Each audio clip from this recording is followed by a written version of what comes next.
Usapang paligsahan naman tayo mga kapuso. Sa kagustuhan ng ilan na maunahan ang kalaban, hala, ayun at hindi iniisip ang safety. Makarating lang sa finish line. Oh, watch this ha. Ay, naku! Preno!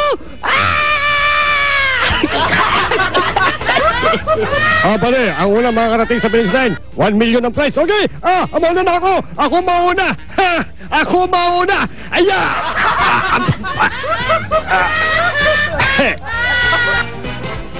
Ang galing mo naman mag-wheelie, friend. Ako pa. Ay, kaya mo bang bumalik? Kaya kong bumaliktad.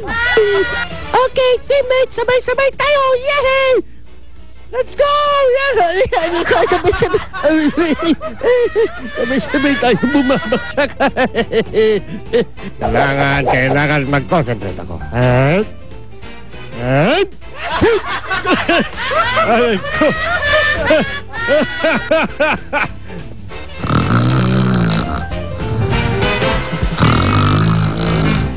Ano ba yan yung katabi ko? Nakatulog na. Ay, salamat. Bumababa na tayo. Ay, baba ka na! Natutulog ako. Ano ba nangyari? Yung anak ko.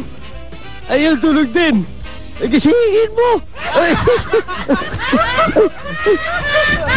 Ay, naku, ninenervyos ako, friend. Ayoko na. Pare, huwag kang nervyosin. Gusto mo, kumanta tayo para matanggal nervyos mo. O, sige.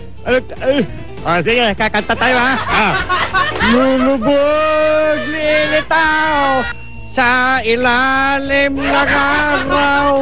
Hawak-hawak ang kamay at sabay iwagayway kapayapaan. Lola, baka di mo kaya. Umalis ka dyan. Kaya ko to. Sabi mo sa driver, i-start niya na. Go na. Ayan. Ay.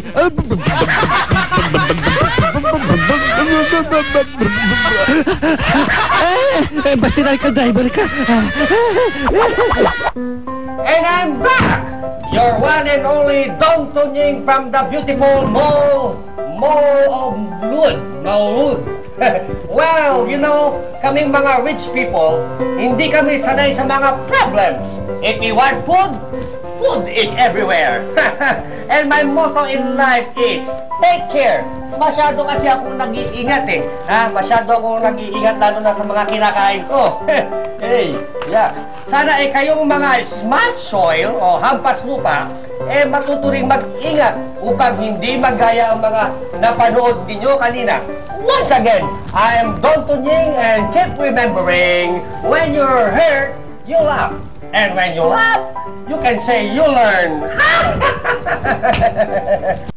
Abangan sa susunod na episode. Dito lang sa Ragoy. It only hurts when I laugh.